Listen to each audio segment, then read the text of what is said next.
Welcome back, everybody, to the Philadelphia Eagles franchise here on Madden 22.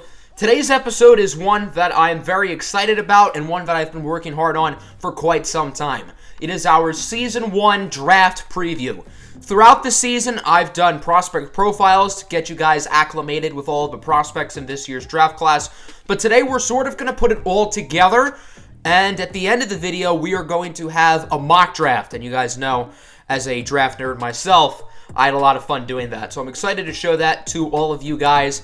And of course, this is a really big draft for our Philadelphia Eagles. We had the 3rd and 12th picks in the first round. We also have 2 2s, 2 3s, and a bunch of mid-round picks as well. So we really have a lot of flexibility in this year's draft, which should be pretty exciting. I was planning on doing the Senior Bowl. I was going to have that game on in the background, but unfortunately my Xbox was just being weird. So unfortunately no Senior Bowl gameplay, but we will be going through all of the other fun stuff.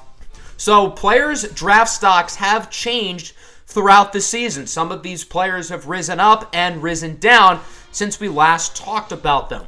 Now let's start with the quarterback position. And of course this is a very polarizing spot for the Philadelphia Eagles. Is Jalen Hurts the long-term answer? We don't know. So Malachi Madison at the beginning of the year was the projected number 1 pick. And that has stood to form after a very good junior season at Texas and a phenomenal combine in which he finished in the top 2 out of 5 of the 6 major drills. There's no way he does not go number 1. The Indianapolis Colts experiment with Carson Wentz did not work out, so I would presume Malachi Madison will be an Indianapolis Colt. For whatever reason, if they choose not to pick him, which would be weird, I would assume he would go to the Detroit Lions at 2, who also need a quarterback. So there's no shot Malachi Madison falls to 3. If he does, I'm just going to tell you right now, the Eagles are probably going to take him just because he's the best player in the draft class. But there's like a 0.1% chance that happens. So unfortunately, the Eagles will likely not get their hands on Malachi Madison. But he's going to be an absolute star at the next level. I can't wait to see what he does as a pro, likely with the Colts. The other top quarterback prospect in this class is Xander Vanderwall out of Wisconsin, and his stock has actually dropped a little bit. At the beginning of the season, he was projected to be a top 5 pick. Now he is only a late first-round projection. Now, lucky for him, he is still the 2nd projected quarterback in this year's draft class, so he's still definitely going to be a first-rounder, and some QB-needy team could still pick him in the top 10 to 15 picks. I would not expect the Eagles to pick him at 12, barring something crazy. I just don't think Vanderwall is good enough, and, well, it's not like quarterback is some drastic need for the Eagles. Vanderwall is a pretty polarizing prospect. Obviously, he is a lefty. Doesn't have the physical tools that Malachi Madison has, but he does have a very high level of accuracy and poise in the pocket. So we will briefly talk about some of the other quarterbacks in this year's draft class real quick. I already introduced you guys to most of these QBs and some of the prospect profiles. The notable player whose stock has gone up is Capricus Falconbridge out of Kentucky, originally projected to be a 5th rounder, but after a great season with Kentucky, he's probably now going to be a day 2 pick. We're not going to spend a ton of time at running back because we're probably not going to pick a running back super early. Obviously, the top 2 guys, Matt Miller and Omega Morris, are both really good. They were the top 2 projected running backs at the beginning of the season, and that has not changed. Both of them are projected to go in the top 10. Michigan's Micah Martinez is still a projected first-rounder, but the other projected first-round running back, Isaiah King, has seen his stock drop. He is now projected to go in the 3rd round. Rosemont St. Clair out of Kansas has seen his stock go up. He was originally projected to go in the 6th round. Now he's probably going to be a day 2 pick. So King and St. Clair are projected to go in the same range, whereas at the beginning of the season, they were like 5 rounds apart. Ardarion Stevenson out of Oregon State has also had his stock go up. He was originally a 7th round projection, now a 4th round projection. We have a new wide receiver 1 in this year's class, and it's the 20-year-old Zayden Savage out of Penn State. In the wide receiver prospect profile I highlighted the character concerns with Zayden Savage. Many of his coaches believe he is a diva, but he had an awesome season at Penn State. He was originally projected to go in the latter portion of the 1st round. Now he's projected to go in the top 5, and he is a real candidate to be the Eagles selection at 3, and I expect he will be on the board at 3, and it wouldn't totally surprise me to see him be the pick. The other top projected receiver in this class, Tykeem Keone out of Texas, his stock really has not changed. Instead of being the top projected wide receiver, he is now the second, but his mid-first round projection has held to form. Tykeem Keon is a guy who I really could see the Eagles picking with their second first-round selection at pick 12, assuming they don't select Zayden Savage at 3. Tykeem Keon was Malachi Madison's #1 weapon at Texas, and I think Keon could be a really nice receiver in the league. I think him and Devontae Smith would be a really nice pairing, and I think him with the 12th pick would make a lot of sense for the Eagles to go that route. After them, we have a few very interesting names, including Delshawn Callaway Riley, who had an 8.0 combine grade. His stock went from a late day 2 pick to a late day 1 pick. However, he is still a 4th-round talent, so he looks like he might be kind of a reach. As we go forward, Huckleberry High Sauce, his stock has not changed, but he ran a 4.31. Figured I'd point that out. Kadarius Franklin, 4.3 flat, the fastest receiver in this class. His stock went from a 5th-rounder to a 2nd-rounder. Matt Franchenzo out of Oregon State had a really disappointing combine. He pretty much swapped spots with Delshawn Callaway Riley from a late 1st-rounder to a late 3rd-rounder. A few other day 3 guys like Derek Watson, Josiah Mendez, and Will Chamberlain all had really solid combines, and that pretty much does it for receiver. Not a whole lot changed at tight end. Lamar Gallagher and Trace Bennett-Saylord are still the top 2 projected guys there. At left tackle, Coda Montana out of FIU. He was originally an early 1st-round projection. His stock has dropped. He's still probably going to be a 1st-rounder, but he had a pretty disappointing combine, and he's not a 1st-round talent. He probably shouldn't go in the 1st round, but he is no longer a candidate for pick 3, whereas he was earlier in the year. Valescu Markovitsi, the guard out of Michigan State, tore it up during the combine. This is a player who I think the Eagles will really consider with their second 1st-round pick. The Eagles have to get younger on the offensive line with Jason Kelsey, Brandon Brooks, and Lane Johnson all in their 30s. Markovitsi is a plug-and-play guard. I'm not really sure where he would fit because the Eagles do have Landon Dickerson and Brandon Brooks at guard, but this kid is an absolute stud, early 1st-round talent, just an absolute beast. Avery Horn out of Westlake was one of the biggest risers in this year's class, originally projected to be a 5th-rounder, now a 2nd-rounder. Other than that, not a whole lot changed with the offensive line. Elton Shepard, Kyle Harris, and John Thompson out of Westlake are all still projected 1st-rounders, along with Ivan Bell out of Duke, who is a player I want to highlight. Bell is projected to go towards the back end of the top 10. He's not really a candidate for the 3rd overall pick, but he's also probably not going to be on the board at 12, which makes things kind of challenging with the Eagles if they want him. Although Bell is a right tackle, that is mainly because Duke's quarterback was a lefty. So if Bell were to be drafted by the Eagles, I think he could slide right over to left tackle and be a day 1 starter there, replacing Andre Dillard.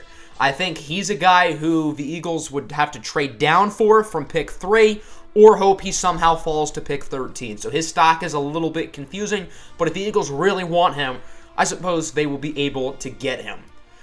I want to highlight a lot more players on defense than I did offense, because defensively is where the Eagles struggled last season, to put it nicely.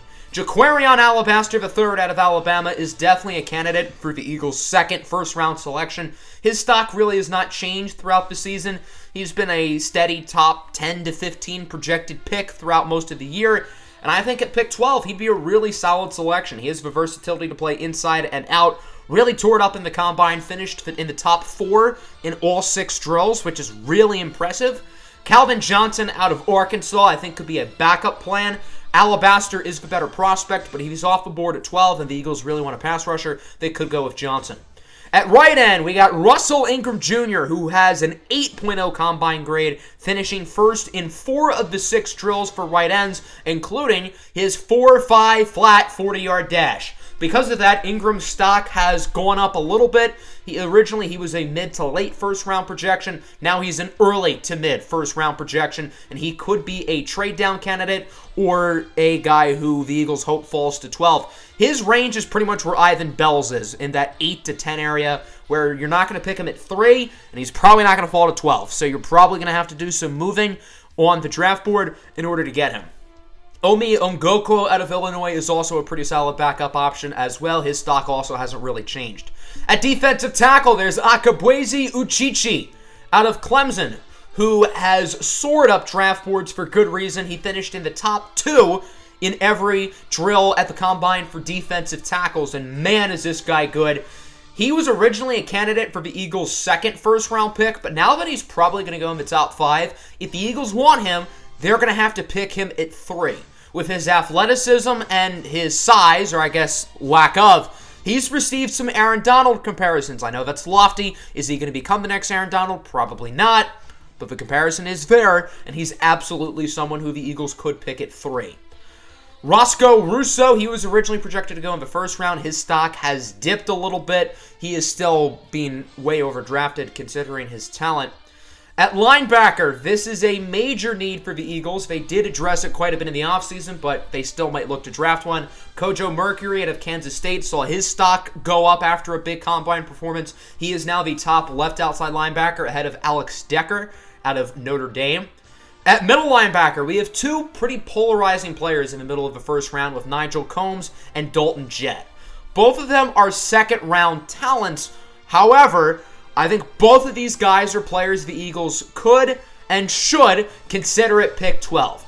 Nigel Combs is a baller. This kid can play. I think he can be the Eagles' day 1 middle linebacker. The Eagles signed quite a few linebackers in the offseason, acquiring Jared Davis, Ogbania Okoronkwo. They traded for Josh Uche as well, but I don't think that's going to stop them from considering a guy like Nigel Combs coming off a really strong season at Washington, coming off a really strong combine. He's absolutely someone who could go at 12. If he's off the board, it might be a little bit too early for Dalton Jett, but I do think he could be a trade-down candidate. Maybe the Eagles want to move down from 12 into one of the teens if they really want Dalton Jett, because I don't see him going off the board until at the earliest the pick 16 to 18 range. Like Nigel Combs, Jett is a projected second-round talent, but again, I think he's really good. There are a few mid-round linebackers who I like: Junior Barkley, KJ Wagner, Baptiste Toussaint. Baptiste Toussaint's twin brother, Emmanuel Toussaint II, is a guy who the Eagles are definitely going to consider with their second first-round pick. Toussaint had an awesome combine, had a great season at Miami. It is a little bit cliche to compare him to a player who came out of Miami last season, but there are some similarities to his game with Jalen Phillips. Toussaint's stock has not really changed throughout the season. He is probably going to be a mid to late first-round pick, but if the Eagles want him, I think they're going to have to pick him at 12. Now on to corner, and there are a lot of players we've got to talk about here because this is a very good cornerback class.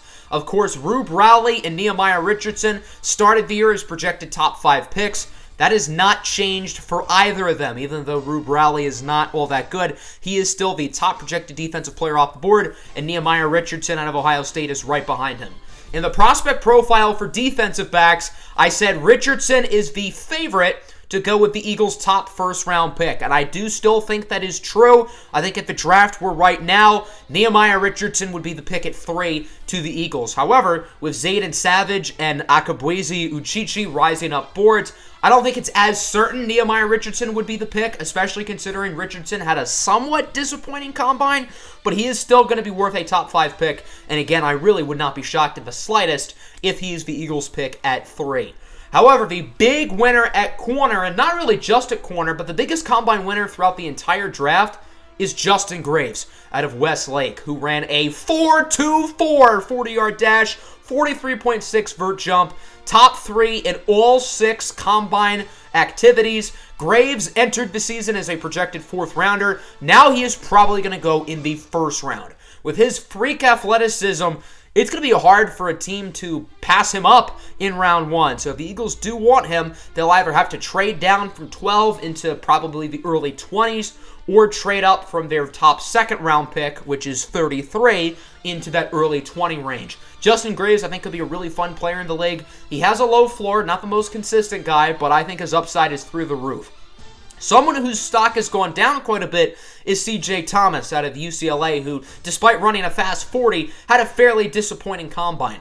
I think Thomas's stock dipping is a good thing for the Eagles because I think C.J. Thomas is a really good fit for their defense, and now they don't have to use a first-round pick on him. If they want C.J. Thomas, they could pick him up with one of their second-rounders, either 33 or 47. Now, if they pick Nehemiah Richardson at pick 3, or they trade up for Justin Graves, then C.J. Thomas probably isn't going to happen. But if they don't go corner early, look out for Thomas in the 2nd round. Other than that, the final corner I want to go over is Scoop Shock out of Toledo. We talked about him a little bit earlier in the season. He ran a 4.26 40-yard dash. Like his brother Casey Shock, he is really fast. However, he's not a good cornerback. I think his best fit will be as sort of a Swiss Army knife on both offense and defense, and also as a kick and punt returner. I don't think he's ever going to be a starting caliber corner in the NFL, but his ability with the ball and his athleticism makes him a really enticing prospect. So now we're going to go through the final position group of safeties, and then we will get into the mock draft, which I'm excited to show you guys. Florentino Phoenix out of Westlake is a prime candidate for the Eagles' second first-round selection. His stock really has not changed throughout the season. Really good player. He has a knack for the football. He has pretty good ball skills. He knows how to get to the backfield. He's pretty good in run support. Just a very well-rounded safety. And although the Eagles did just sign Deshaun Elliott, I still think Florentino Phoenix will be a pretty good fit on this defense. However, with this signing of Deshaun Elliott, I'm not totally sure the Eagles would consider him at 12. A player whose stock has gone up quite a bit is Ifeanyichukwu Nachukwu out of South Carolina. We talked about him as a prime candidate for the Eagles' second-round pick, or I guess one of their second-round picks. Unfortunately, that's not going to happen because Nwachukwu, coming off a really good combine, is now in the mid-first round discussion, and his stock now is right around that 12th pick for the Eagles. He is someone who I think makes a lot of sense with the 12th overall pick. A really versatile defender. He has good ball skills. He can play in coverage, but he also has the run support ability and the athleticism, along with the size, to play in the box as a linebacker. I think he'd be a perfect pick at 12. And he's a guy who I really would not be surprised if he ends up as an Eagle, because I think he could make this defense a lot better. I do want to go through the special teamers real quick. We didn't really talk about them during the season. But Zebediah Phoenix had a 5.4 combine grade as a kicker. Yeah, he's quite good. He's also really good at kicking footballs. He's not just some athletic kicker. So now let's talk about the mock draft. So I ended up making two. One of them is a full first-round mock draft, so all 32 teams making picks. And then the second mock draft I did is a 7-round mock just for the Eagles. I didn't want to do a 7-round mock for everybody because we don't have time for that.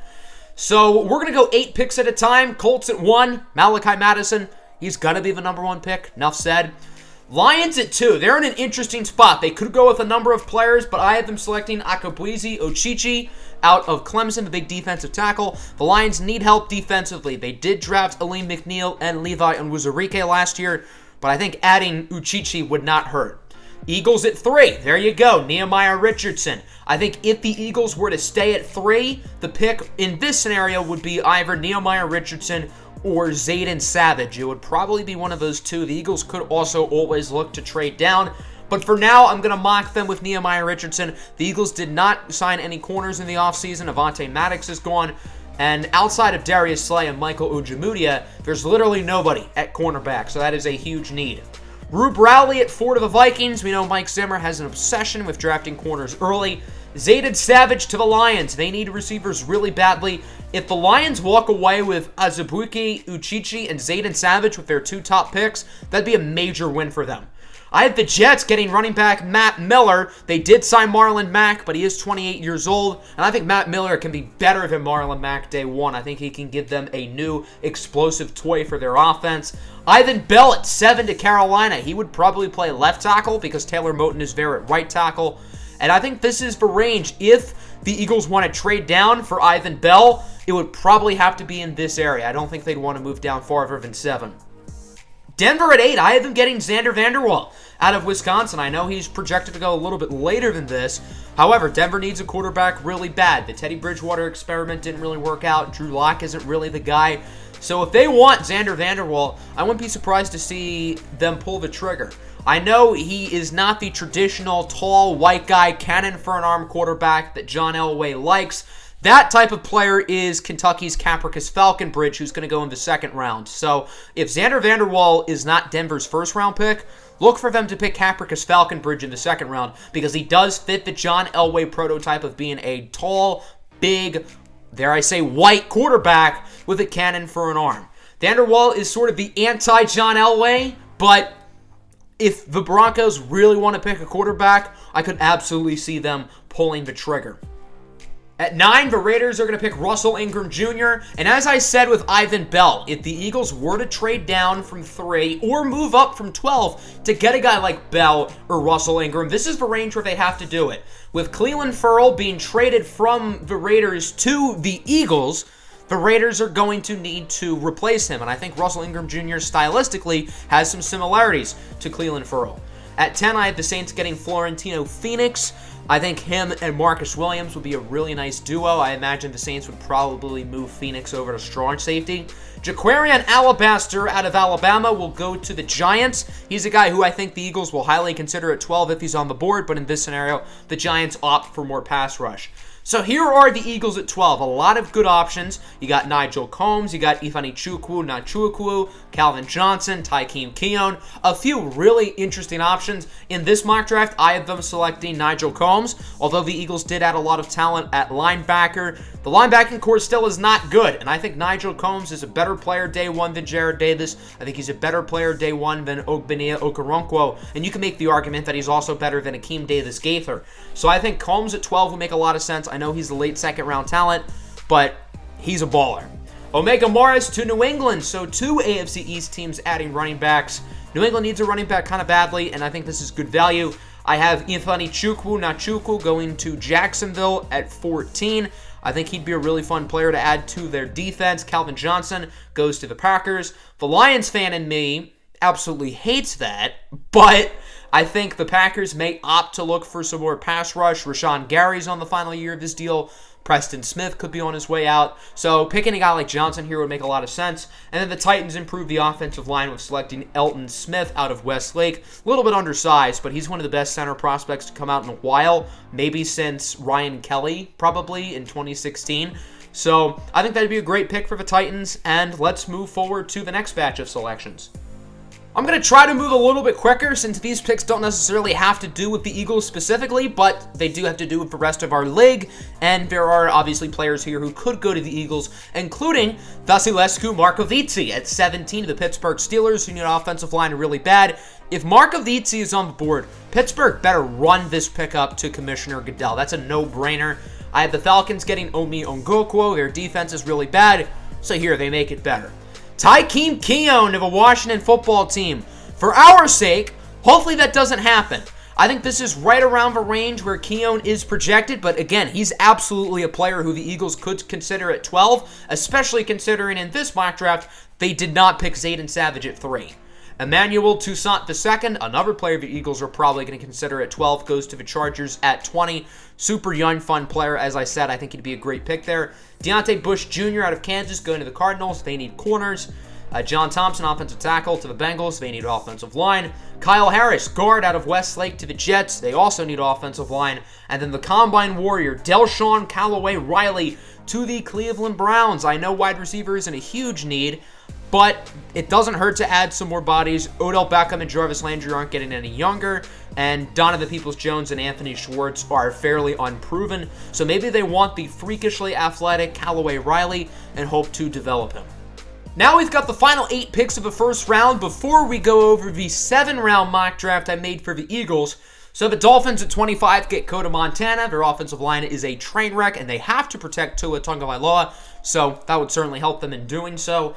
Lamar Gallagher to the Cowboys. That'd be a really interesting pick. The Eagles' defense struggles against tight ends, so if the Cowboys can add a really explosive playmaker to their offense like Gallagher, already having Dak, Zeke, CeeDee Lamb, Amari Cooper, just make that offense even more loaded. Justin Graves to the Texans. I think that could be a pretty fun pick. This is probably right around the range where Graves goes. Dalton Jett to the Chiefs at 28.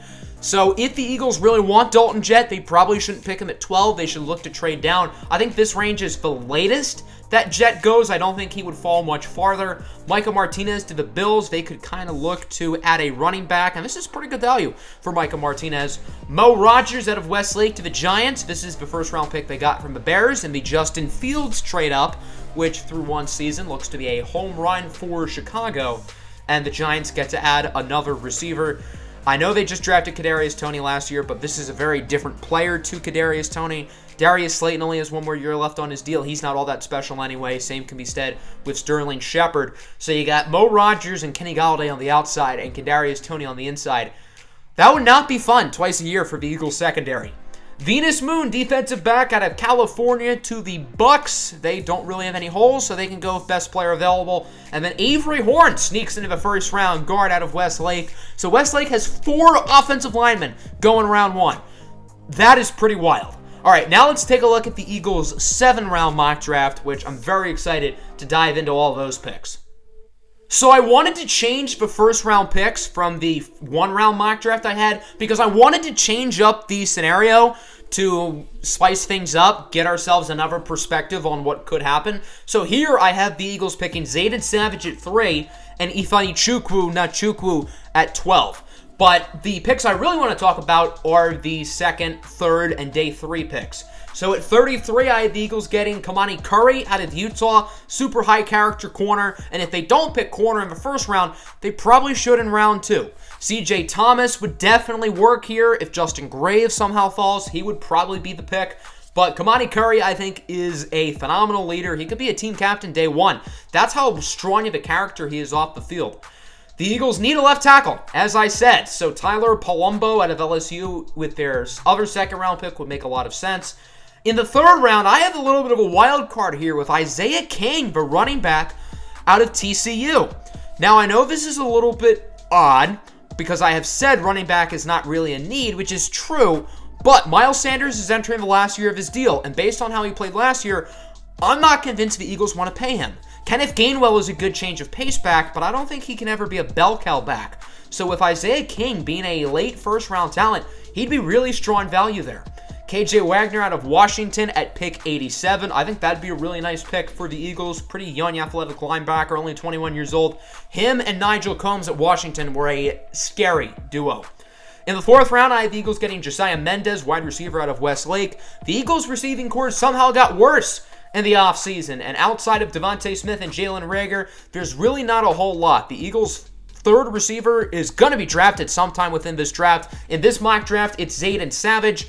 But after those top 3 guys, Josiah Mendez is probably wide receiver 4 on this team, meaning he would get legitimate snaps. At 140, I had the Eagles picking a quarterback with Ladarius Dobbs out of Florida. I think a day 3 quarterback would make a lot of sense. The Eagles did sign P.J. Walker in the offseason, but it doesn't hurt to take a flyer on a developmental quarterback prospect like Ladarius Dobbs. And then as we get to the super late portion of the draft, this is where the Eagles are really going to be taking flyers. Gearf Drop, Sumarli Deason, a guard out of UCF, is the pick at 150. Pretty athletic player at a strong combine. I think that's right around his range. Cornerback Jalen Anderson out of Boise State. The Eagles need cornerback depth bad. I'm pretty sure their current number 3 corner is Stanley Thomas Oliver III. That is not good. I think Jalen Anderson is probably better than him. So you add Curry and Anderson at corner. I think that'd be pretty nice. 7 Parch, a guard out of Georgia Southern at 172. Again, more offensive line depth. And then at 204, I have him getting Scoop Shock, who I talked about a little bit earlier. I think he'd be a really fun pick in the 7th round, and I hope the Eagles do consider him. I also made a list of possible undrafted free agents to watch out for. I'm not going to talk about all of them in depth, but there are a few I want to highlight. Maddox Gilliard, a quarterback out of Boston College. I believe he's a 5th round talent, so he could be a pretty good late round flyer or undrafted signing. Ty Chazia, a linebacker out of LSU. He has a ton of upside, has some character concerns, also has some medical concerns, but the talent is definitely there. And then at kicker, Zebediah Phoenix II out of Westlake. We all know he's a stud. If you watch the Westlake series, you know that he is a phenomenal kicker. The Eagles do have Jake Elliott, who's on a fairly big contract and was pretty good last year, but I do think Zebediah Phoenix is probably better than Jake Elliott. Phoenix is an early first-round talent. He is projected to go in the 5th round, but in Madden, teams don't really draft kickers, which is why I have him on the undrafted free agent watch list. So there you go. That is the draft preview for season number 1. I kind of had to go a little bit outside the box, especially considering I couldn't do the Senior Bowl like I had planned.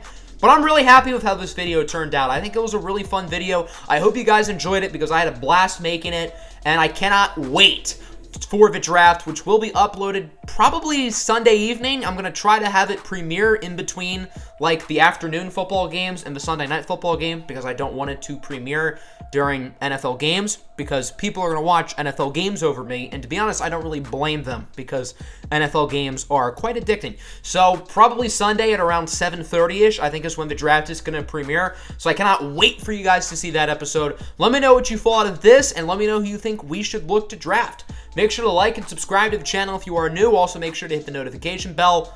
Peace out.